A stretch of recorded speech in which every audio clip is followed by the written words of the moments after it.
Suspense, suspense, demain matin dimanche ou plutôt en fin d'après-midi, telle est la question. La faute à une dorsale anticyclonique que Michel Desjoyaux se doit de négocier durant la nuit. Mais quelle que soit son heure d'arrivée, il y aura beaucoup de monde pour accueillir le double vainqueur du Vendée Globe.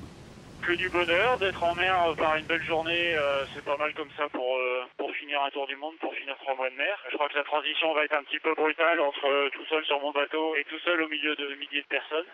Et ça va être super, ça va être une belle fête et je pense qu'on va bien rigoler. Vu comment ça s'est passé, je pense que j'ai fait du bon boulot. En tout cas, j'ai pris beaucoup de plaisir à le faire. Je pense qu'on peut pas faire un Vendée Globe sans en avoir vraiment envie. Et je crois que finalement, j'en avais très envie et le résultat est au bout. De sa capacité à traverser les petits airs prévus dépendra le timing de son retour à terre.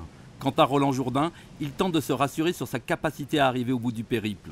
Sans bulbe de quille et malgré une carène alourdie par les 8 tonnes d'eau contenues dans ses ballasts, le pari est loin d'être gagné. Les fichiers météo, ils s'affinent au fur et à mesure.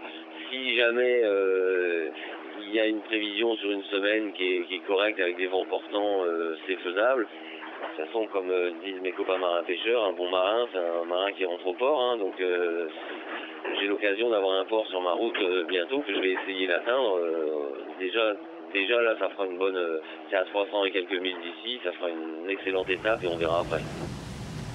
Pas d'inquiétude à avoir pour Armel Lecléache. Sa vitesse très faible s'explique totalement. Armel se bagarre avec l'anticyclone des Açores qu'il se doit de traverser.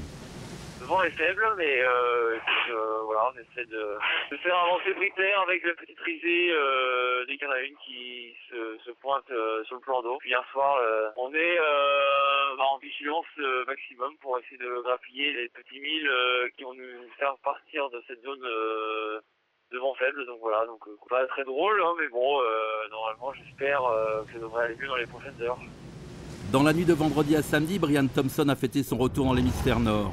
Marc Guillemot est à moins de 200 000, Sam Davis à moins de 300 et tout ce joli monde profite de la panne de vent de Lecléache pour revenir sur lui. Roland Jourdain espère arriver lundi du côté des Açores. Michel Desjoyaux devrait déjà être à terre depuis longtemps.